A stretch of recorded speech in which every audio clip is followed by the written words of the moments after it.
తండాలలో గూడాలలో మారుమూల పల్లెల గ్రామీణ ప్రాంతాలలో ఉన్న క్రీడాకారులను మట్టిలో మాణిక్యాలను వెలికి తీసి రాబోయే ఒలింపిక్స్లో తెలంగాణ నుంచి అత్యధికంగా మెడల్స్ సాధించే విధంగా మేము క్రీడా విధానాన్ని తీసుకురావాలని స్పష్టంగా నిర్ణయించుకున్నాం. ఆ యూనివర్సిటీ పేరు యంగ్ ఇండియా స్పోర్ట్స్ యూనివర్సిటీ. ఎందుకంటే ఒక నూతన రక్తాన్ని ఈ దేశానికి ఆదర్శంగా నిలబెట్టాలని ఇవాళ మా మంత్రివర్గం నిర్ణయం తీసుకున్నది.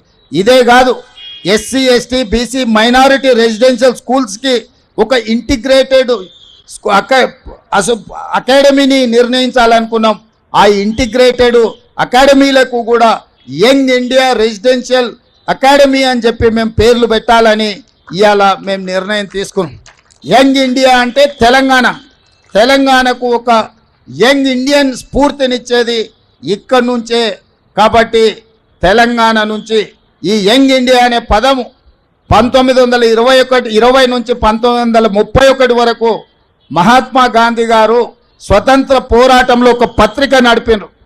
ఆ పత్రిక పేరు యంగ్ ఇండియా. శ్రీ మహాత్మా గాంధీ గారి స్ఫూర్తిగా ఇవాళ తెలంగాణ రాష్ట్రం యంగ్ ఇండియా స్కిల్స్ యూనివర్సిటీని ప్రారంభించింది. తొందరలోనే యంగ్ ఇండియా స్పోర్ట్స్ యూనివర్సిటీని ప్రారంభించుకోబోతున్నాం. ఆ తర్వాత ఇంటిగ్రేటెడ్ రెసిడెన్షియల్ స్కూల్స్కి కూడా యంగ్ ఇండియా పేరు పెట్టి లక్షలాది మంది తెలంగాణలో ఎస్సీ ఎస్టీ బీసీ మైనార్టీ విద్యార్థులకు ఉన్నతమైన చదువులు చెప్పించి వాళ్ళను డాక్టర్లుగా, లాయర్లుగా, ఇంజనీర్లుగా, సైంటిస్టులుగా మా హనుమంతన్న చెప్పినట్టు వాళ్ళని ఎమ్మెల్యేలుగా, ఎంపీలుగా తీర్చిదిద్దే బాధ్యత కాంగ్రెస్ పార్టీ తీసుకుంటుందని చెప్పి నేను ఈ సందర్భంగా తెలియజేయదలుచుకున్నా.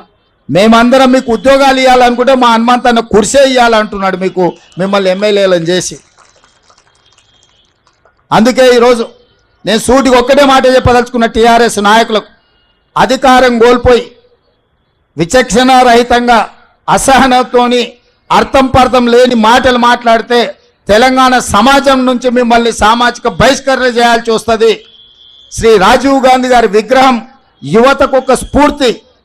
ఈ యువత ఈరోజు సాంకేతికంగా రాణించిండ్రు.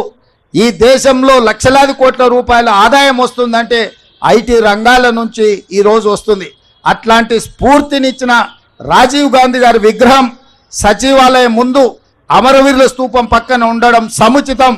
నీ అయ్యా 10 ఏళ్ళు రాష్ట్రాన్ని దోసుకున్న ఒక దొంగ, ఆ దొంగ కోసం అక్కడ విగ్రహం పెడితే తెలంగాణలో ఉన్న వాళ్ళందరూ దొంగలుగా తయారవుతారు ఇట్లాంటి దొంగ విగ్రహం పెడితే. కాబట్టి అట్లాంటి దొంగలకు స్థానం లేదు, అట్లాంటి దొంగలను క్షమించే సమస్యనే లేదు. మా జగ్గానే చెప్తున్నాడు, దొంగలే కాకుండా తాగుబోతులు కూడా తయారవుతారు ఆయన విగ్రహం పెడితే అని. కాబట్టి సచివాలయం ముందల తాగుబోతులకు, దొంగలకు స్థానం లేదు.